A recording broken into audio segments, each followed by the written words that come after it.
We're here with Tom Todia of Engine Audio, and he's going to talk a little bit about arts and media here. And first off, Tom, if you could tell us a little bit about yourself and your industry that you're in.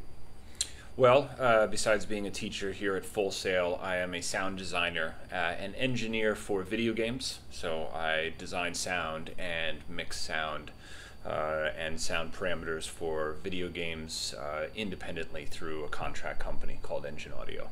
Awesome. Yeah. Well, let's jump into it here. What do you see as the role of the visual arts in our mass media world, and particularly in your profession? Well, the visual arts, I'd say ever since the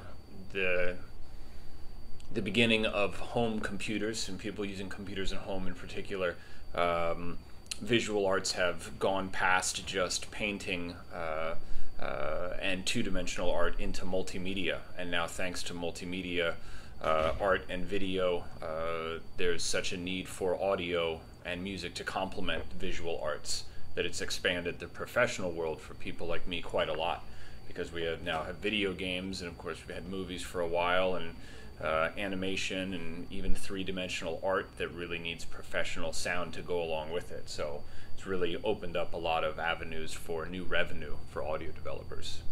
Now being in the same field, I agree with you. Yeah. Okay, with new communications and media technologies, imagery is almost instantly available. Do you believe that this is having a positive or negative influence on the industry? Well, I guess it depends what side of the industry you're on. From a developer standpoint, it's great. It's very positive because there's such a quick turnaround on media and how it can get from the developer to the audience, that it's made the pipeline professionally much faster, made it easier to work without large publishers and work at an independent level and make money. And the downside of it would be is that there's probably not as much of a filter as there used to be. So television stations and different groups have to monitor what ends up going out on the air in a slightly different way. But from my point of view, it's been a very good thing for it to have such a fast-moving pipeline. Okay. And what popular images do you see that are frequently rechanneled throughout the entertainment industry? Well, lately we see a lot of the social media images. So we have Twitter and Facebook and RSS feeds that all have a little image that are kind of attached and associated with them. And it's being used so much so often that you end up seeing those same images on people's website, on phones, on applications, and as an icon or an image, it makes it very easily recognizable to know where the connection is between what the person has on their site or their app and the intention of the work itself. Are there particular images that this industry has popularized and created? Oh, there definitely is. I'd say one of the biggest one would be the actual audio speaker itself. There's so many representations of a speaker system to let people know that there's audio maybe on a website or audio within some type of media, and you see it printed as a logo, and you see it anywhere basically sound anywhere sound is heard, you're going to see that icon repeated in an image.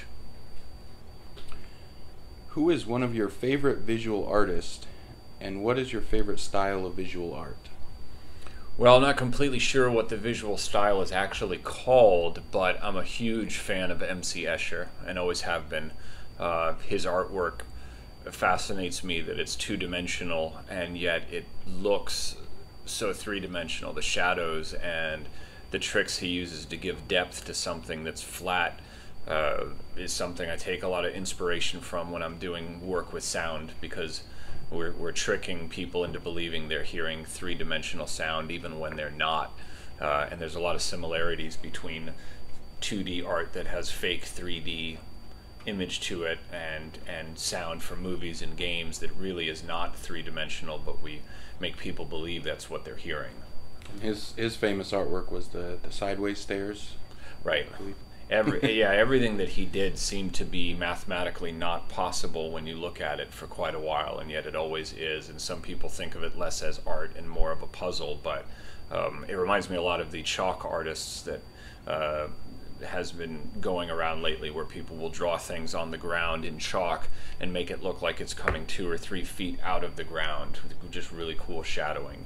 Definitely. Yeah, I love that stuff, and it's visual, but it makes me think of what you can do with sound in the same kind of way.